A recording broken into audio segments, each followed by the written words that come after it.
আল্লামা সাঈদী গোটা পৃথিবীর বাসীর কাছে জনপ্রিয় হওয়ার অন্যতম কারণ হলো তিনি যতদিন কথা বলেছেন কোরআন এবং হাদিস দিয়ে কথা বলেছেন।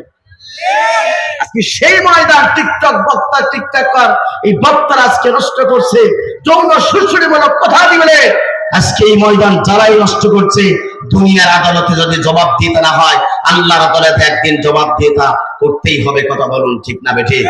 উপস্থিতি এই জন্য আমি আমার অপ্রাসঙ্গিক কথা না বলে কিছু কোরআনের হাদিস থেকে আলোচনা করার জন্য চেষ্টা করব। আমরা এসেছি কোরআন শোনার জন্য। এই কোরআনুল কারীমটা কার? আসমান কার? জমিন কার? সবকিছুর মালিক আল্লাহ, হায়াতের মালিক আল্লাহ। কোরআন আপনাকে শুনতে হবে, কারণ এই কোরআন আপনাকে মুক্তির ব্যবস্থা গ্রহণ করবে। কথা বলুন ঠিক না বেঠিক? আমার বান্দারা তাহলে লক্ষ্য করুন, কোরআনুল কারীমটা আল্লাহর পক্ষ থেকে আপনার আমার জন্য হেদায়েতের কিতাব। কোরআনুল কারীমটা আল্লাহর পক্ষ থেকে আপনার আমার জন্য মুক্তির কিতাব। সুতরাং আল্লাহ রাব্বুল আলামিন কোরআনুল কারীমের ভিতরে ঘোষণা করলেন, বান্দা শুনে রাখো, এই কোরআনুল কারীমটা আল্লাহর পক্ষ থেকে হেদায়েতের কিতাব, এই কোরআনটা আল্লাহর পক্ষ থেকে রহমতের কিতাব।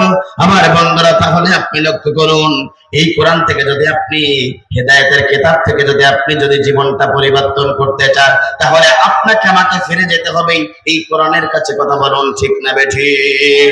সেই মহান রব আল্লাহ রাব্বুল আলামিন কোরআনুল কারীমের ভিতরে ঘোষণা করলেন যে মানুষগুলো আজকে হাজার হাজার মাঠ থেকে মানুষের ভিড় থেকে বাঁচাই কেঁদে করে, যারা আজকে এই কোরআনের ময়দানে আসলে কোরআন শুনে বসে গেল, আল্লাহ পাক বলে ওরা দুনিয়ার কোনো ব্যক্তি হতে পারে না, ওরা হচ্ছে মুমিন ব্যক্তি। আর আল্লাহ পাক বলে মুমিন ব্যক্তির সম্মুখে যখন কোরআন হাদিস থেকে আলোচনা করা হবে, মুমিনদের জীবনে দুইটা উপকার আসবে। একবার জোরে জোরে বলুন আল্লাহু আকবার।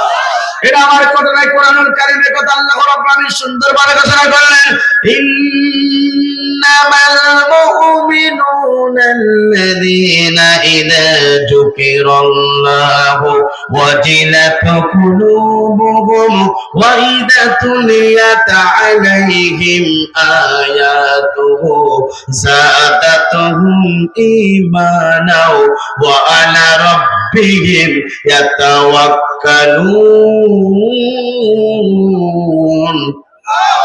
আল্লাহ পাক বলেন মুমিন তো জানেন, মুমিন ব্যক্তির সম্মুখে যখন কোরআন থেকে কথা বলা হবে, মুমিন ব্যক্তির সম্মুখে যখন বিশ্বনবী হাদিস থেকে আলোচনা শুরু হবে, মুমিন ব্যক্তির সম্মুখে যখন কোরআন তেলাওয়াত করে করে আলোচনা হবে, মুমিন ব্যক্তির জীবনে এক নম্বর উপকার হলো, যতটুকু ঈমান নিয়ে কোরআনের ময়দানে বসে গেল, এই কোরআনের তাফসীর যখন শুরু হবে, আস্তে আস্তে করে তাদের ঈমানটা বৃদ্ধি পেয়ে যাবে।